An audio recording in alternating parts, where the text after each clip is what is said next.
Hello, YouTube land, which is weird. It's digital. I don't know. Weird. Anyway, welcome back to another episode of Sermon Braindump. My name is Scott Dalen, an ELCA pastor in Southwest Iowa, and I present these videos every week for a couple different reasons. The first of which is to take my brain out of the mode of background work over the course of the week and move into the process of writing and preparing the sermon that I will preach to my congregation for the weekend. It's the first reason, and the second is to allow you, the viewer, who have graciously given your time to sit and listen and watch one of these videos to gain some different insight into the assigned text for the week. And it's good to be back after a couple of weeks off. So here we go, diving back in, getting back into the swing. This particular Sunday, which is August 9th, 2018, the 13th Sunday after Pentecost, our gospel lesson comes out of John chapter 6, verses 51 through 58. Now, even though I've been off for the last couple of weeks, in my last video, I talked about the beginning of the Bread of Life Discourse, which is part of John, and every 3 years in the lectionary cycle, when we are in the year of Mark, we find ourselves in a 5-week-long batch of this Bread of Life Discourse. Now, the Bread of Life Discourse, I've said that like 3 times in the last 2 seconds, encompasses all of John chapter 6, or pretty much. It starts off with the feeding of the 5,000, which was the focal point of the last video that I made here a couple weeks back. And then once that is done, then there is a time of teaching and interaction and some feedback and some blowback and some headbutting and et cetera, et cetera, et cetera, throughout the course of this chapter. And that is kind of what is still going on here. Now, typical to John, which I believe I've talked about before, when Jesus performs a sign, which is what John calls the miracles, there tends, not always, but there tends to be a period of teaching and interaction following it up, which really points at what is the point of the sign in the first place. And this one is no different, as we kind of continue to hear that Jesus feeds this enormous group miraculously with 5 loaves and 2 fish.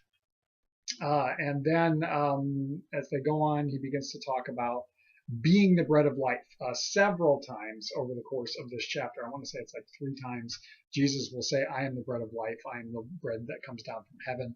There's comparisons to the manna in the wilderness that the Israelites experienced with Moses all the way back in the book of Exodus following the departure from Egypt and slavery. So that's kind of there's some of that language that's in there. So there's a whole lot of stuff going on here as we consider it. But how about I'll read it and then we'll continue to talk about it. So again, we're in John chapter 6. This particular portion is verses 51 through 58. Next week, we'll actually finish the Bread of Life Discourse, so that 5-week period, even though in this part of it is coming to a close, but we've got one more week after this. So that's kind of where we're at, 51 to 58. Jesus says, I am the living bread that came down from heaven. Whoever eats of this bread will live forever, and the bread that I will give for the life of the world is my flesh. The Jews then disputed among themselves, saying, How can this man give us his flesh to eat? So Jesus said to them, Very truly I tell you, unless you eat the flesh of the Son of Man and drink his blood, you have no life in you. Those who eat my flesh and drink my blood have eternal life, and I will raise them up on the last day. For my flesh is true food, and my body is true drink. Those who eat my flesh and drink my blood abide in me, and I in them. Just as the living Father sent me, and I live because of the Father, whoever eats me will live because of me. This is the bread that came down from heaven, not like that which your ancestors ate and they died. But the one who eats this bread will live forever. All right, so that's the whole thing. It's actually a pretty short portion of this larger chapter.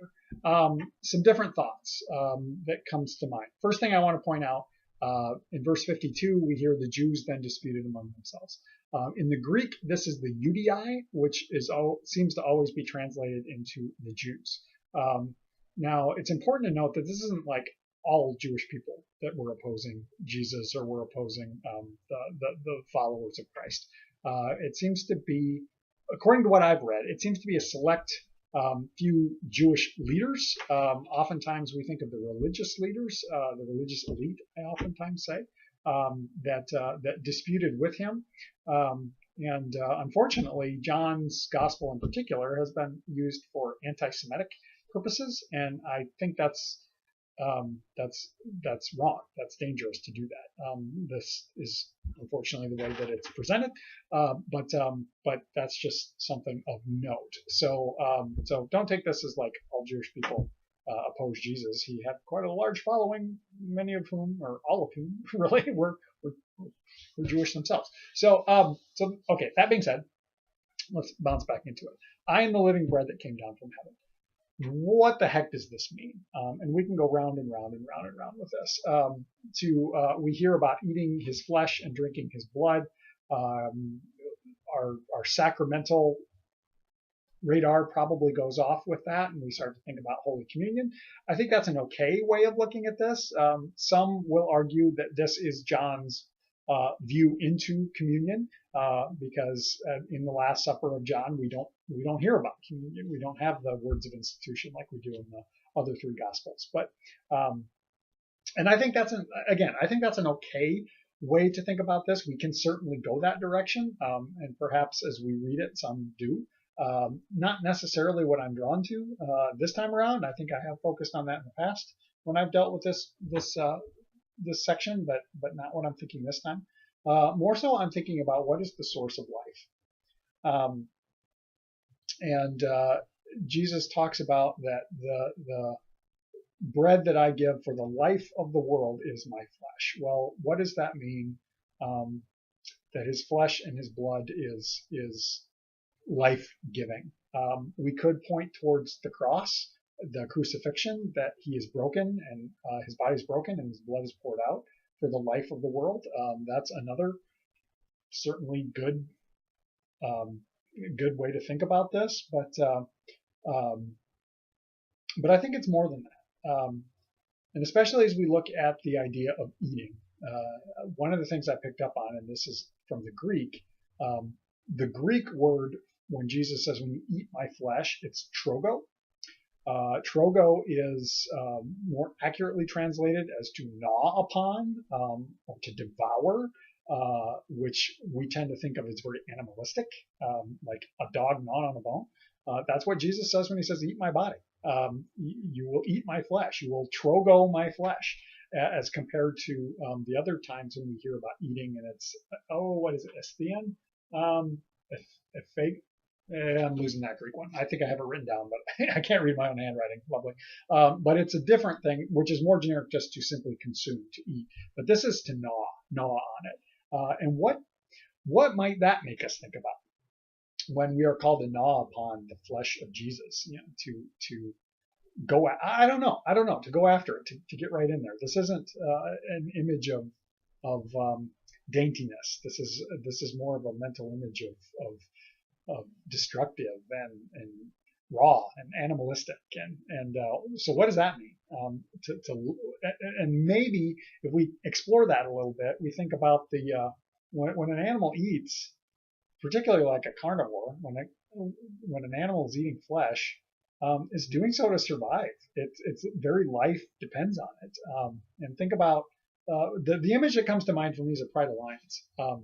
That they know when they're out there hunting, maybe they don't know, but they're only successful one out of every how many times?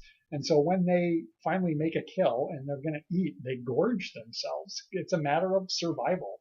And what might that point us towards as we begin to think about relying on the flesh of Jesus for eternal life, for forward life? And I think I mentioned this before, and I kind of want to come back around to it. I kind of went on a tangent there from Trogo, but the idea of what is the source of life. What I do like about John starts, John chapter 1, verse 1, in the beginning was the Word, and the Word was God. So as we begin to see the gospel of Christ, which is what John's gospel is, it starts in the beginning, which goes all the way back. And if we think about Genesis 1, Genesis 2, and the creation stories, we remember that God took this lump of dirt and breathed life into it. Humanity came about when God literally put life into it, whatever the heck that means. So what is the source of life? Well, God is the source of life. What is the source of life for Jesus? We hear he comes down from heaven and he has the life in him that is of the Father. And likewise, he's giving the life to us. So what is the source of life? Now, what's the flip side of that is what do we look to as the source of life? Kind of have it in my head right now. Oftentimes, at least here in our American society, number one is the almighty dollar. We put a lot of stock in that. Do we have enough? Will we have enough? Have we saved enough? Do we have enough for today? How do we spend? What do we need? What do we think we have to have? Those questions of what is essential to life. I was having that conversation earlier this week of really thinking and pondering and giving thought to what are those things that are vital, not just the things that we want, but what are the things that we need? What is essential for life? And perhaps since Jesus talks about life into the age, that's how it's the actual phrase that we always tend to say, eternal life. Well, what does that mean? What is it that we will have life and life eternal or life into the age? And does that mean the resurrection? Does that mean an abundant life, a full life? Does that mean all these things and probably more? Yeah, I think so.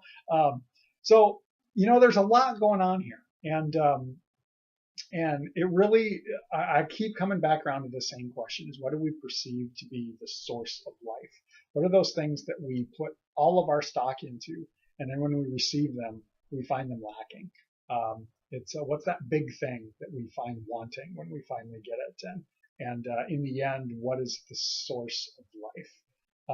What is the joy of life? What is the meaning of life? Okay, I say that, and then if you're a fan of Hitchhiker's Guide to the Galaxy, you know the answer is 42. I don't know what that means, but there you go, a little pop culture for you there. But what do we do with that? That's really the question I'm wrestling with as I look towards the sermon of this of what do we look to as the source of life, and what do we do with that, and what do we do when we think it's one thing and we find that lacking? Clearly, I got some more work to do. Feel like that's the direction I'm going, but it hasn't formulated in my brain yet. If you have thoughts, questions, comments, by all means, throw those down in the comment section. We'll continue the conversation that way. Otherwise, I hope you have a blessed week, and we will catch you next time.